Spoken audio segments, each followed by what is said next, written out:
All right, shalom to the elect, giving all praises, honor, and glory to Yahweh, Bahashim Yahweh Shai, Bahashim Rakakwadash. All right, what I said was all the praises, honor, and glory belongs to Yahweh, who is the Heavenly Father, in the name of His Son, Yahweh Shai, who is the Messiah, in the name of the Holy Spirit, which in Hebrew is Rakakwadash. Double honors to the apostles and elders of Great Millstone, every well.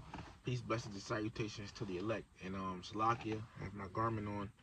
All right, but you know, I wanted to go through Isaiah 4 and 1. Or read it, get into the prophecy of it, because that seems like it's, might have been the spirit, lately, somewhat so, and that times is coming. So without further ado, man, here we go. This is the book of Isaiah, chapter 4. And actually, let me start off with this. Actually, it's the book of Jeremiah, chapter 30 and verse 7. Alas, for that day is great, so that none is like it. All right. And what day is this? Well, we got to read it, but it's not just one day. It's a period of time. It says, and what is it? It is even the time of Jacob's trouble. Right, it's a time of Jacob's trouble. Okay? Which is going to entail what? Lawlessness, chaos, mass death, and destruction.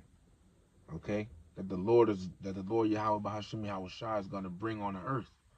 All right? You're going to have people out here dying of famine, getting deleted by all different types of causes.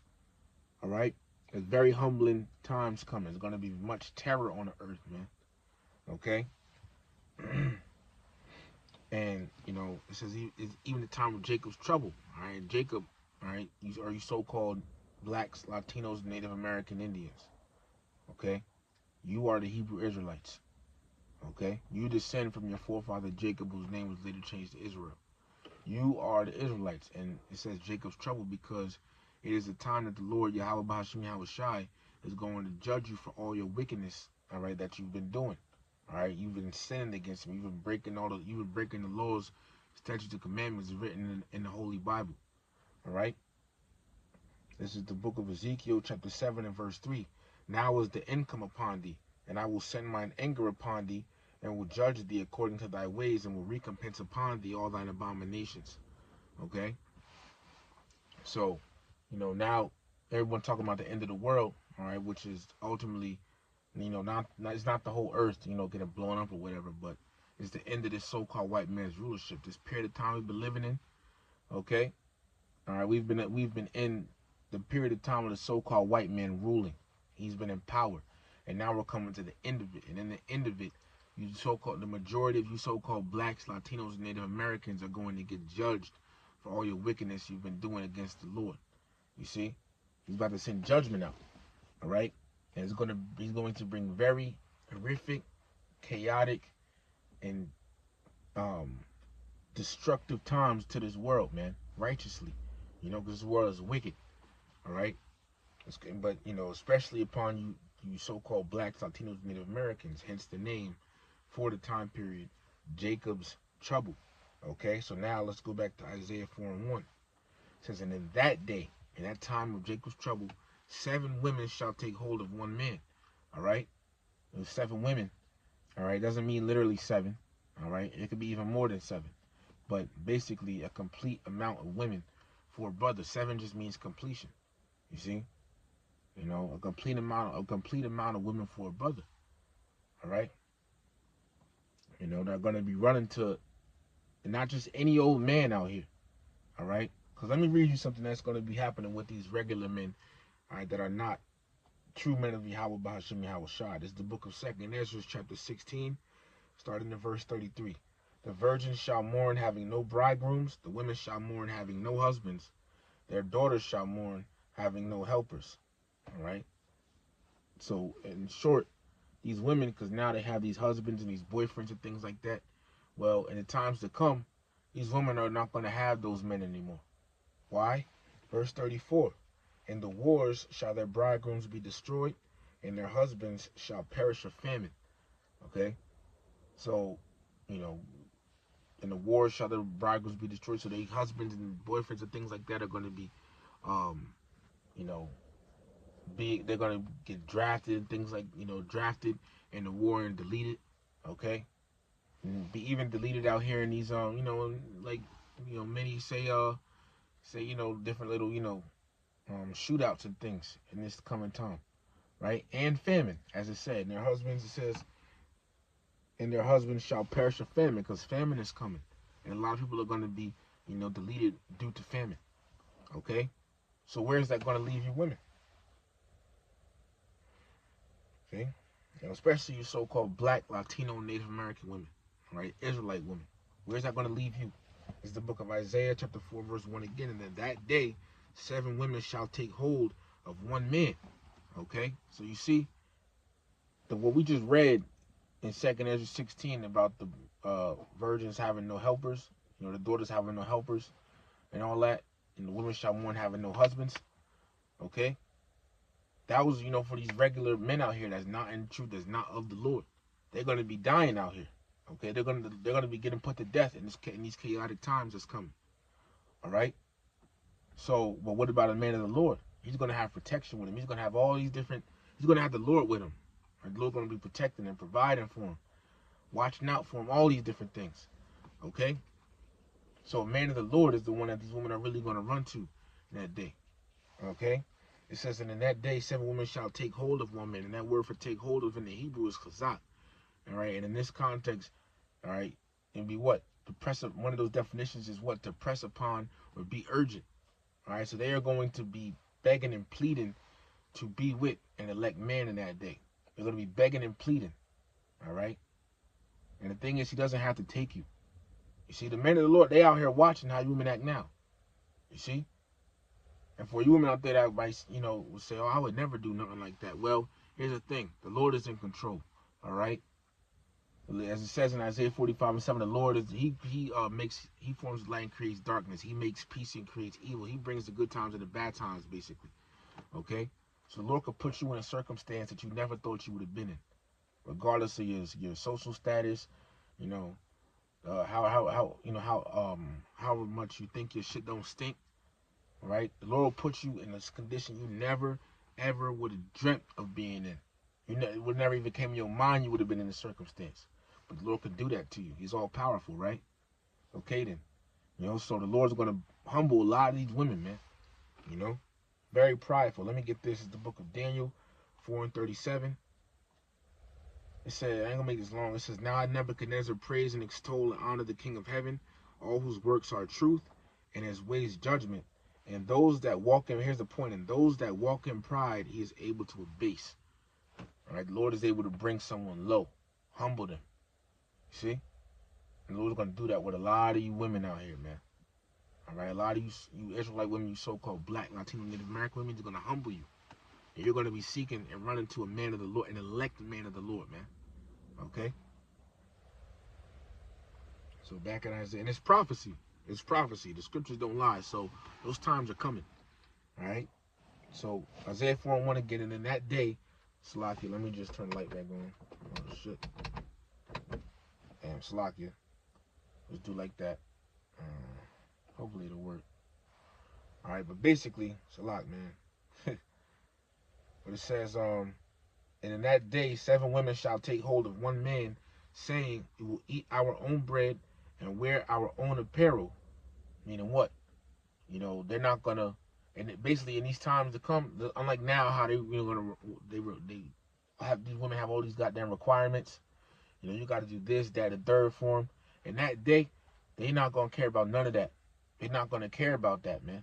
You see, they're not gonna. They just gonna want. They're just gonna want to be called. They're gonna want you and your protection. For you elect men out there, they're gonna want you and your protection, man. They're not gonna care about nothing else.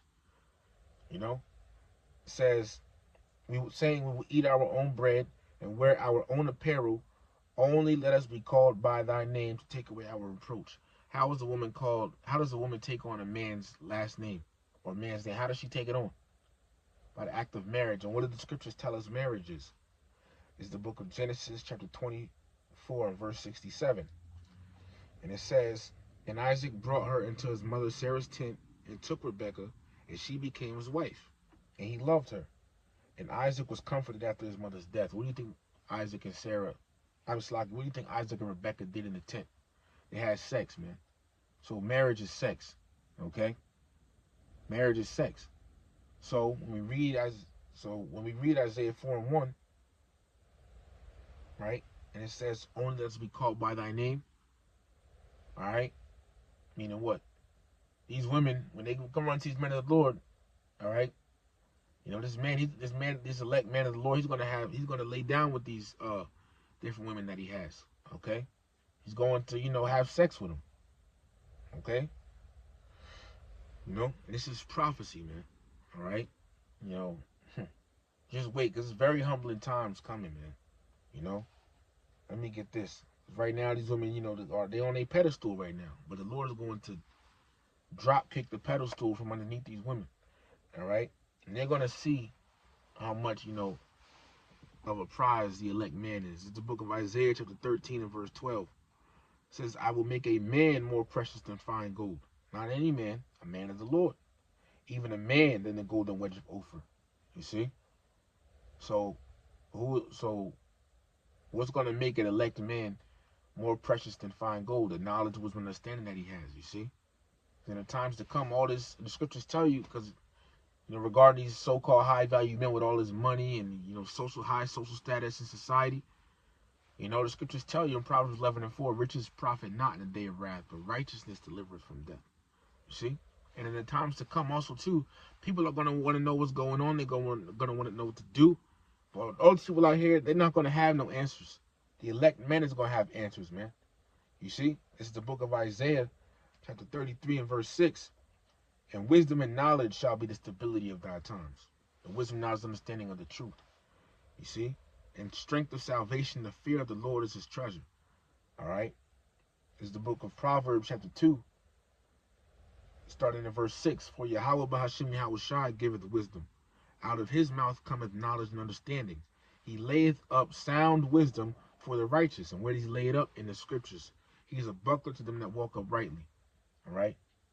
So the wisdom, knowledge, understanding is laid up for the elect men in the scriptures, man.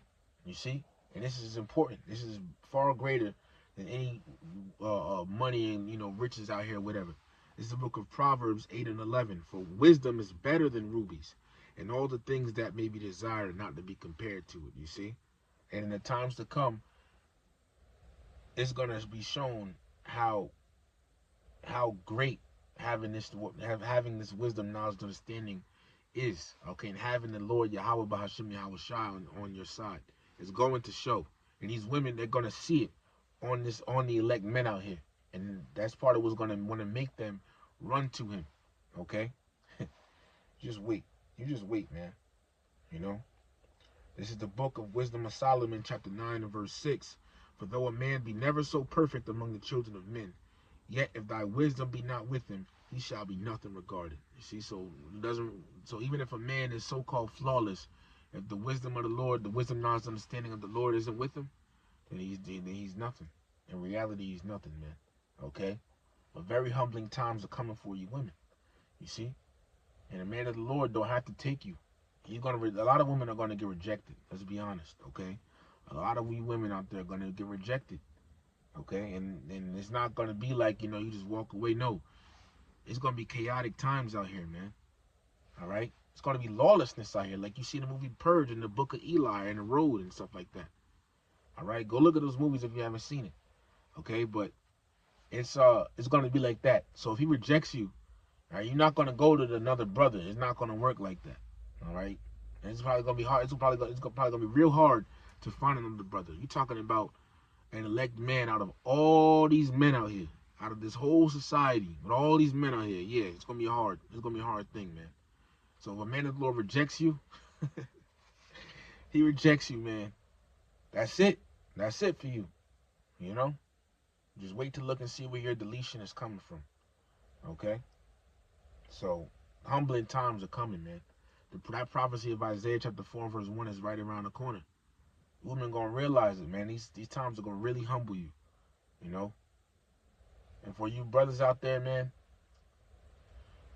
just wait. The Lord, you have value now, but it's hidden. But don't worry, it's gonna shine, man. The Lord's gonna, really reveal his elect men's true value, man.